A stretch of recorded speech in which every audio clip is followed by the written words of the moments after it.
Bien, seguimos conversando entonces con Pablo Bustamante y Ricardo Lago. Pero es cierto que hay, digamos, en el enfoque del trabajo de Carranza y el Instituto de Competitividad de la San Martín de Porres, donde están este equipo, básicamente son planteamientos transversales, ¿no es cierto? Son reformas transversales, cómo mejorar la educación, cómo mejorar el mercado laboral, cómo mejorar todas las condiciones generales que permiten el desarrollo.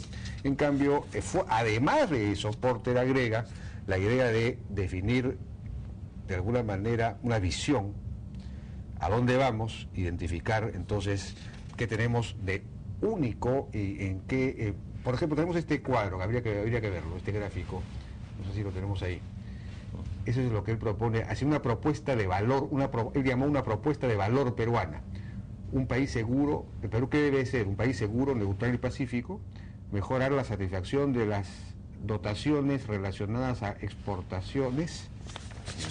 No sé, eso está mal, no sé si está bien traducido. No, pero lo importante de lo que estás diciendo...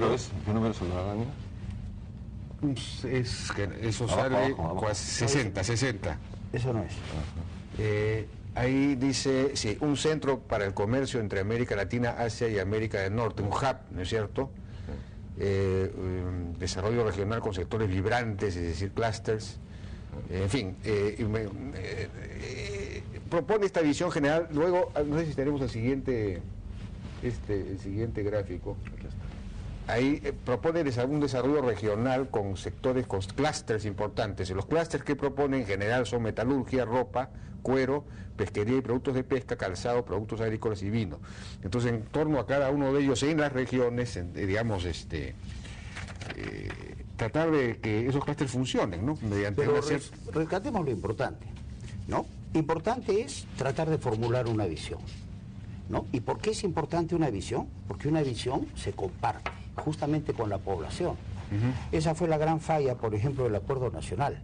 En lugar de buscar una visión, como se había planteado el año 96, ¿no? Hicieron 30 matrices que nadie entiende y el acuerdo muere en los cajones, ¿no? De los escritorios. Entonces, una visión, sí hay que formularla. Bueno, él apunta los elementos de esa visión. Él propone 11 grandes metas para el 2021. Claro. ¿Esa sería la visión? No. Su visión es, y está ahí, ¿no? Es el tema del hub comercial, el tema del esfuerzo de investigación y desarrollo, ¿no? Dos de los centros más importantes, no sé qué, y el tema de inversiones, más el tema de educación y un par más, que eran los componentes de esa visión del 96, los mismos, ¿no? Entonces, con eso tú construyes una visión que le cambia el rostro al país. Pero otras cosas que hay que aclarar, ¿no? Por ejemplo, hay una cierta contradicción. Por un lado, habla de diversificar la base de exportaciones y evitar la volatilidad de estar con los productos minerales y los recursos naturales, pero por otro lado también dice, ¿no?, que hay que proveer infraestructuras sumamente eficientes y un ambiente regulatorio eficiente para hacer del Perú uno de los lugares más productivos para acceder a los recursos naturales, ¿no? Y uno de los recursos más importantes que tenemos nosotros los peruanos son recursos naturales. Comentaba con Ricardo un rato antes de entrar, nosotros hemos perdido décadas sin producir, sin invertir, especialmente en las regiones, especialmente en los recursos naturales. Chile produce casi 6 millones de toneladas de cobre, nosotros 1.6. No hay ninguna razón para que no produzcamos lo mismo. ¿De dónde podemos sacar los peruanos recursos fiscales extraordinarios para invertir en infraestructuras, educación, salud, ciencia y tecnología, lucha contra la pobreza, que permiten subir nuestro crecimiento potencial, que en el mediano y largo plazo son sanos fiscalmente? ¿De dónde, si no es de los recursos naturales, aprovechando el ciclo de precios del Asia? Yo estaba viendo este fin de semana el análisis periodístico que han hecho en el Mercurio, La Tercera y Estrategia de Chile, sobre este tema del cobre y los fundamentals de demanda de China y de la India para los próximos años, sumamente interesante. Acá en el Perú no encuentras ni siquiera una media columna, ¿no es cierto? Entonces, creo que hay que terminar de aclarar y establecer, por ejemplo, una estrategia para el Perú. El Perú debe fomentar una explotación mayor de sus recursos naturales, ¿no es cierto?, y desarrollar los componentes complementarios para que eso sea manejable por nuestra economía y aprovechar así para dar un salto adelante. Complementarios, eso estás hablando de clústeres. No. Estoy hablando de políticas que hay que hacer, ¿no? Políticas monetarias, fiscales y cosas que hay que manejar con mucho cuidado, digamos, si es que tú fomentas una gran inversión y desarrollo de tus recursos naturales, ¿no?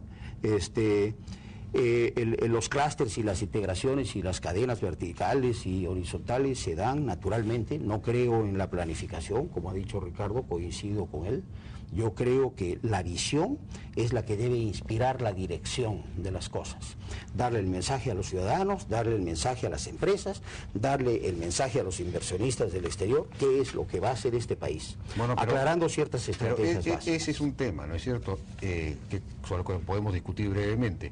Está proponiendo Pablo un desarrollo, digamos, veloz, acelerado de nuestros recursos naturales, por ejemplo de la minería, aumentar las exportaciones aún más de eso, pero corremos el riesgo de la enfermedad holandesa también, de correr el riesgo de apreciar aún más el tipo de cambio que ya viene apreciado por los problemas mundiales. Entonces hay quienes están proponiendo, por ejemplo, un impuesto a las sobreganancias para frenar precisamente ese desarrollo. Es decir, es una cosa que hay que discutir. Si puedo comentar ahí. Claro, ahí en recursos naturales yo creo que hay que establecer una diferenciación entre los que son no renovables. El petróleo y el gas son no renovables para la humanidad. O sea, tú quemas el petróleo y ya no vas a esperar ahí hasta millones de años a que... pero claro, los minerales, si tú sacas el equivalente a una onza de oro en bruto o una tonelada de cobre del subsuelo, mañana no está ahí.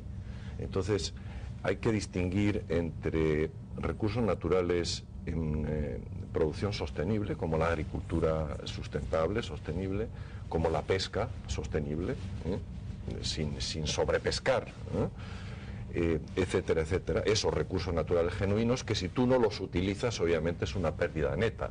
En el caso de los metales, no. Los metales van a estar ahí mañana. Y la posibilidad de que el precio baje mucho, cuando la mayoría de ellos ya están al otro lado de la famosa curva de Hubert. Hay una curva de cuando se alcanza el punto máximo. Por ejemplo, sabemos que en Perú de oro queda como mucho 20, 25 años. Hay gente que habla de 11 años. De cobre hay a 1.600.000 toneladas, 90 años en la curva de Hubert. Bueno, la demanda de esos minerales va a estar ahí. No sirve. Cada vez va a haber más reciclaje, pero son finitos. Se van a explotar los nódulos marinos. Entonces, lo que dice Pablo es, bueno, sí, tenemos que explotar más, tal, pero eso te lleva al problema del dólar barato. Pero antes de eso, Ricardo, un dólar es igual que otro dólar, paréntesis. Y entonces eso te pone un impuesto implícito en la enfermedad holandesa en la producción de camisas, en la producción de otros productos de valor agregado. Es decir, pierdes en diversificación de la economía. Yo ahí estoy de acuerdo con la tesis de Porter de que hay que preservar la diversificación. Del año 90 hasta ahora, como el Perú era un país de ingresos muy bajos, de salarios muy bajos, sí que tenía sentido que con el excedente de la producción, exportación de los minerales, ir financiando la inversión.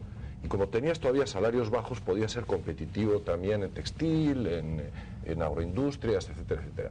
Pero ya no estamos ahí, porque el Perú ha progresado muy rápidamente y entonces ahora más dólares, una avalancha mayor de dólares, te va a subir los salarios en términos de dólares y te va a hacer no rentables algunas de las... Bueno, entonces terminamos en una de Porter. Sí hay que seleccionar de alguna manera hacia dónde vamos. Sí, pero vamos a ver... Pero Porter dice que este país debe ser un sitio privilegiado para acceder a los recursos naturales. Hoy en el mismo documento, acá está. Sí, pero sofisticando su... por supuesto, pero eso se da con valor agregado. Pero el análisis de Ricardo en la primera parte es válido para una economía sobreinvertida en explotación de recursos naturales.